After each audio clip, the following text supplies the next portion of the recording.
नलगोंडा जिले से खबर है। आज वजीर कोमट रेड्डी वेंकट रेड्डी के कैंप ऑफिस में एक अहम मीडिया कॉन्फ्रेंस का इनकाद अमल में आया, जिसमें एमएलसी के साथ विधायक शंकर नायक ने खिताब करते हुए कहा कि कांग्रेस पार्टी हमेशा अक़लियतों की आवाज़ बनी है। और उन्होंने कहा कि चाहे वो बीजेपी हो या बीआरएस, दोनों जमातों ने हमेशा अक़लियतों को नज़रअंदाज किया है और उनके हुकूक दबाए हैं।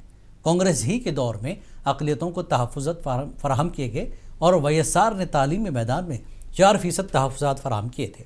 और वज़ीर कोमट रेड्डी वेंकट रेड्डी ने अक़लियती कायद अब्दुल हफीज़ खान को लाइब्रेरी चेयरमैन के ओहदे से सरफराज किया। मुस्तक़बिल में राहुल गांधी भी तमाम शोबों में अक़लियतों को तहफ़्फ़ुज़ फ़राहम करने के हक़ में हैं। नवमुंतखब चेयरमैन अब्दुल हफीज़ खान ने उन्हें ओहदा देने पर वज़ीर मौसूफ़ का शुक्रिया अदा किया।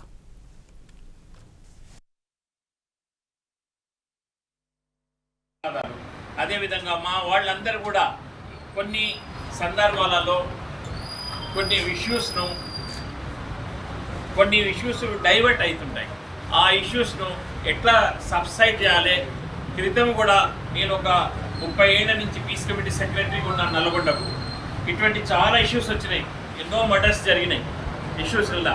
కానీ దాన్ని మేమందరం కలిసి అన్ని పార్టీలో వారం కలిసి దాన్ని సబ్సైడ్ చేసుకుంటూ వచ్చి ఇవాళ శాంతి వాతావరణంలో నల్గొండ ఉండేటట్టు చేసినాము.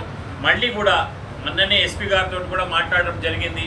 మరియు మేమందరం కూడా కూర్చొని ఒక మీటింగ్ ఏర్పాటు చేసి దాన్ని సమస్యను చాలా చక్కటి వాతావరణంలో చాలా స్మూత్గా ఎలాంటి వారికి ఇబ్బంది జరగకుండా దాన్ని సబ్సైడ్ చేస్తామని చెప్పేసి